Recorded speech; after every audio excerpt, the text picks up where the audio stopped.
Sa tuwing kumakagat ang dilim, tayo ay nakakaramdam ng kurot ng takot. Na tila ba may nakatingin, nagmamasid, at kung minsan ay parang gusto pa tayong kausapin. Sila ang mga kaluluwang ligaw, mga elemento, mga nilalang na hindi natin maipaliwanag. Samahan ninyo kami ngayong gabi para sa mga kwento na puno ng misteryo, hiwaga at kababalaghan. Ako si Corina at ito ang espesyal na handog pang-undas ng Rated Corina. Handa na ba kayo? Isang sityo sa Marinduque, binabalot ng misteryo. Mga residente sa lugar ginagambala at inaatake daw ng... Ano nangyari kay Joy? Bakit may tumulak sa akin? Tiyanak!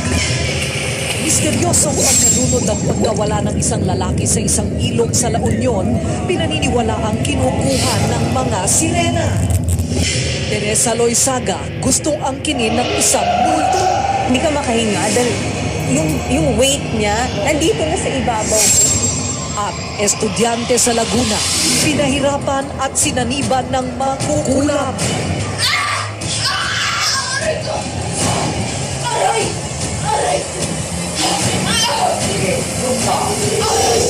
Hindi na bago sa atin ang mga kwento tungkol sa mga nilalang na sinasabing mga maliliit na anak ng dilim o mas kilala bilang mga tiyanak.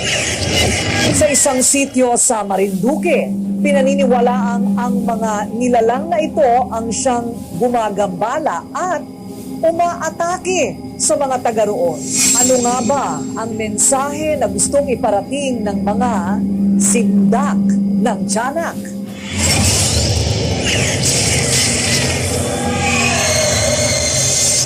Nung gabing yun, sobrang bigat ng pakiramdam ko. Tapos lumalaki yung aking ulo. Tapos sobrang lamig ng pakiramdam ko. Parang ngayon, andyan siya. Ito ang Sitio Buyabod sa bayan ng Mogpog, Marinduque. Maaliwalas at mapayapa sa unang tingin. Binabalot naman ng hiwaga at misteryo pagkagat ng dilim. Dito pinaniniwalaang nagpapakita at umaatake daw ang mga tiyanak. Siya si Joel Largado, 35 years old. Sinasabing ang mga peklak na ito sa kanyang paa at binti ay gawa ng tiyanak. Sumakay ako sa motor tapos dumiretso ko.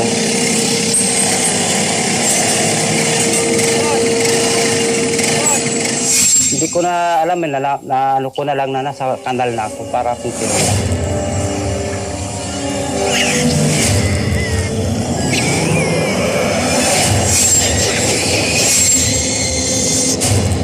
Pinagpakitaan din ng umano'y tiyanak ang kapatid ni Joel na si Herbert, kagawad sa Sitio Buyabod.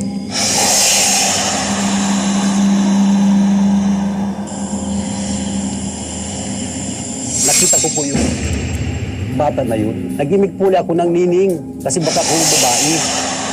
Ay hindi po rin naggimik. Natakot ako, nilampasan ko. Nung paglampas ko po, bigla akong lumingon, nakita ko po yung niya, nakakatakot ang itsura. Kaya ako po yung natakot, tatakbong-takbo po ako pa uwi. At sa sumunod na gabi, muli itong nagpakita kay Herbert. Sa takot, nasipa daw niya ang tiyan ng tiyanak.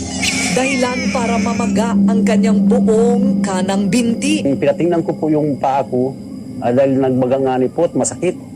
Ay ang po sa akin nung albularyo, pumunta raw po ako doon sa pinangyarihan nung nasipa ko at tumingi daw po ako ng suri o pasensya. Mga 3 days po bigla na pong pumupa na po yung niya, na wala naman po akong nainom ng gamot. Ang anak naman ni Herbert na si Mark, 23 years old, sinampahan naman daw sa likod ng tiyanak. Ibilisan na natin, Mark. Naglalakad sila ng kanyang barkada nang biglang bumigat ang kanyang likuran. Nakaramdam siya ng takot. at panlalamig. At nang lingunin siya ng kanyang barkada, laking gulat nila. Ang tiyanak daw ay nakapasan kay Mark. Mark, tara na, yung likod mo! Ako sa sobrang takot ko kahit na sobrang bigat ng nararamdaman ko. Nakisabay ako sa takbo nila. Talagang halos madapa kami hanggang makarating kami sa kalsada sa may liwanag. Maging sa panaginip, hindi daw siya tinantanan ng tiyanak. Hindi lang ang pamilya largado ang ginagambala ng mga tiyanak.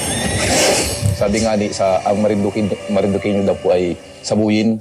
Ibig sabihin, pag sinabi sabuyin, yung pong paglakad mo sa isang lugar na ikaw po ay nasa sabuyan ng mga maligno, tumataas po yung iyong mga balahibo dito sa ganito. So, mga ilang beses ko po siyang nararamdaman. Para malaman ang kwento sa likod ng pagpapakita at pag-atake ng mga tiyanak sa lugar, pinuntahan ng aming team ang sitio Buyabod. Dito namin nakilala si Nanay Remedios, 82 years old at isa sa mga pinakamatanda sa lugar. Bata niya sugat sa ganito. Tapos itong liig, makasangkot ko. Sa madalit sabi, yung bata na nilibing na ron. Yun ang alam namin na yung mga inapatay ng bata, yun ang nabaon nila. Kwento ni Nanay Remedios, usap-usapan daw sa sityo noon ang nangyari sa mag-inang si Nanang Ichay at anak na si Esang. Hindi raw gusto ni Nanang Ichay na magkaanak si Esang. Sinabi ko na sa'yo! Sinabi ko lahat makakili mo! Dito ka sa loob! Kaya pilit na ipinalaglag ni Nanang Echay ang ipinagbubuntis ni Esang.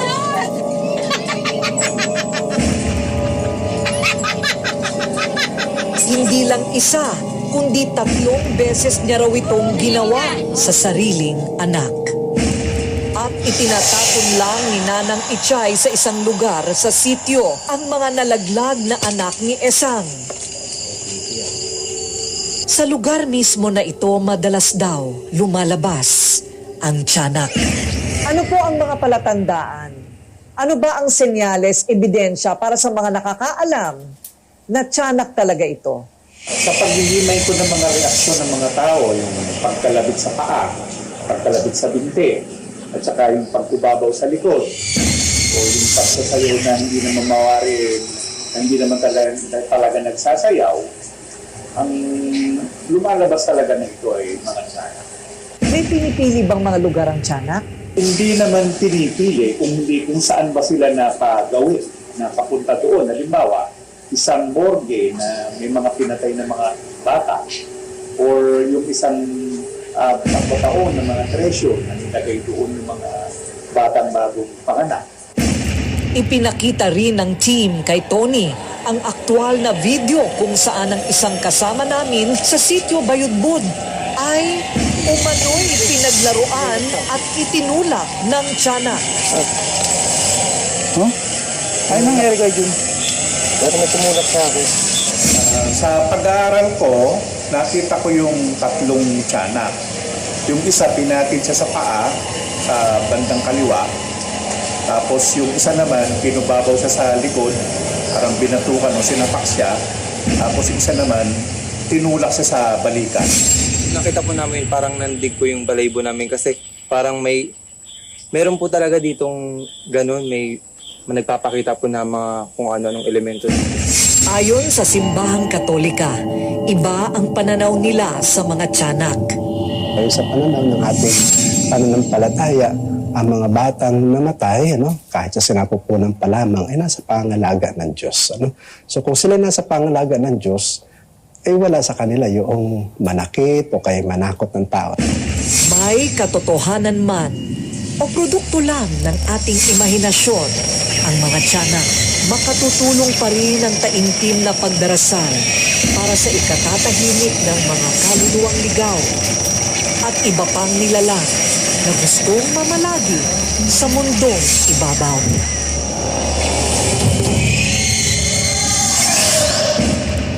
Ang ilog na ito ay pinaniniwalaang pinamamahayan ng mga nilalang na kalahating tao at kalahating isda o kilalang mga sirena.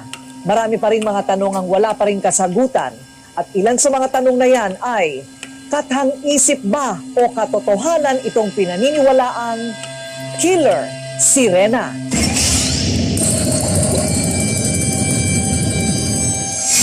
Lord, sabi ko na sana yung anak ko. Pwede bang ibalik nyo na sa akin? Patay man o buhay. Sa mahabang panahon, binalot ng takot ang ilang mga residente ng barangay Kabugnayan. Puno ng misteryo ang malawak at mahabang ilog ng Kadaklan sa kanilang barangay. Iniiwasan, kinakatakutan, at pinangingilagan ng mga residente ang ilog na animoy mayroong sumpa. Maraming tao na kasi ang biglang naglaho, pinaniniwala ang nalunod sa ilog na ito. Ang dating barangay captain na si Teodoro Padua nasubaybayan ang buong kwento. Inaiwasan mo umano sa ilog na yun. Kasi nung bata ko, mayroon mga 3 o nalunod dyan. Isang lang, lugar. Ang isa sa mga biktima, isang mangingisda.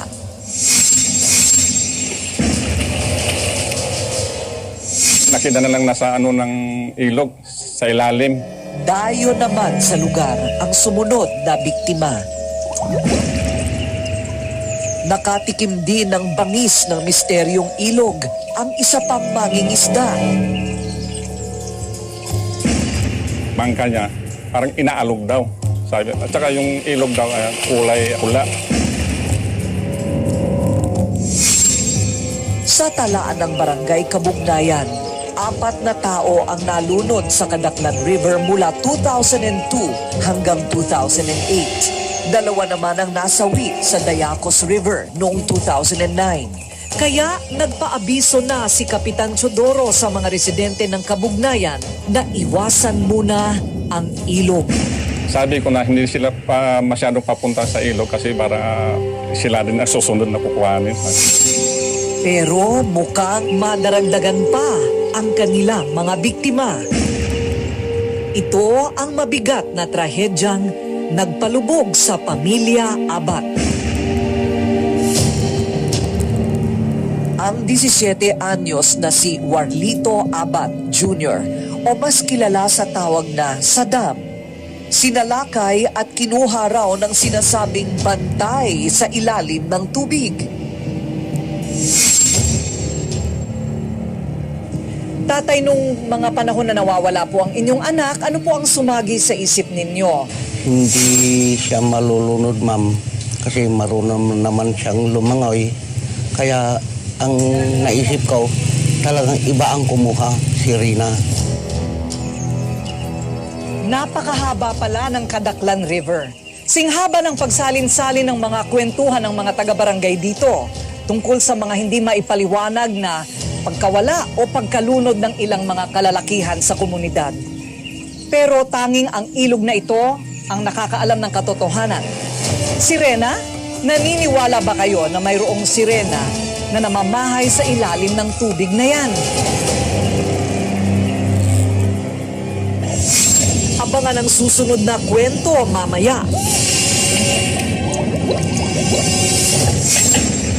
Susunod, Teresa Loizaga gustong angkinin ng isang multo. Hindi ka makahinga dahil yung weight niya, nandito na sa ibabaw. Pero malinaw sa'yo, Teresa, gising ka nun. Nako, I'm so wide awake. Abangan mamaya ang kanyang kwento sa pagbabalik ng Rated Corina.